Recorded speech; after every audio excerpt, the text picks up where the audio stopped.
I've been recording teachings for my Grace Walk Experience online community, and I did a teaching a while ago that is actually going to go live with our group next week. If you want a full teaching on it, you can go to gracewalkexperience.com and become a part of our group. But I thought this is too good to keep to ourselves, so I'm going to share a little bit of it with you.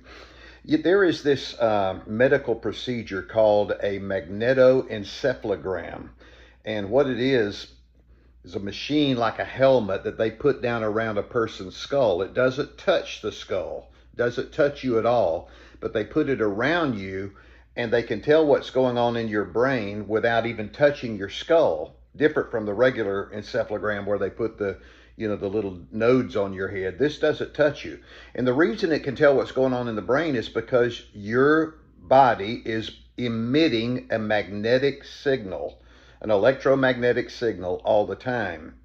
Now, if you go back to the 1930s, this couple, the Kirlians, developed this kind of photography. It's called Kirlian photography. You can look it up for yourself. It's controversial in the scientific community, but hey, all new things are controversial to scientific materialists especially. But anyway, these people developed a procedure for taking a picture of things, objects even, and people, fingertips, plant leaves, things like that. And the picture would show the aura or the corona of the light around whatever they were taking a picture of, because everything emits a certain amount of light. Human beings project light from our bodies. It's called an aura. This is scientific. You might have heard the word in the New Age community, but look it up. It's a scientific phenomenon. And so they took pictures of people, fingertips, leaves, things like that.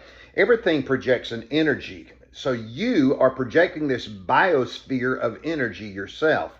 All right, with the leaf, when the Kirlians took a picture of the leaf, and think of the outline of the light around outside the leaf, kind of like in an eclipse when you could see the corona of the light of the sun when the moon passes in front of it. So they did that with the leaf, and sure enough, there was the light. Here's the interesting thing. The healthier the plant, the brighter the light.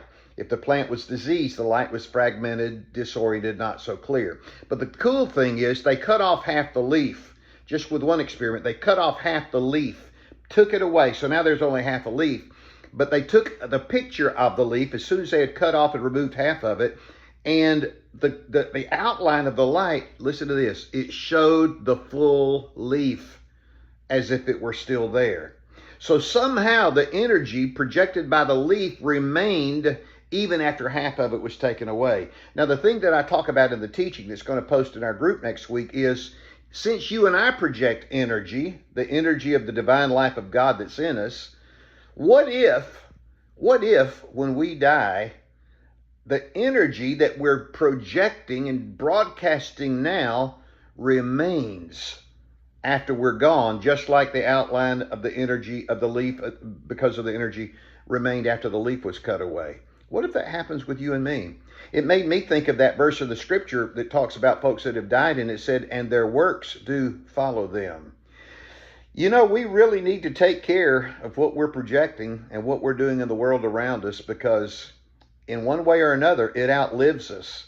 As I say in the teaching that we'll post next week in the group, you can say, well, I don't believe that from a physical, literal standpoint. Okay, you don't have to believe it. I happen to believe it. But if you don't, that's okay. But at the least, you got to admit, that's a pretty good metaphor, right?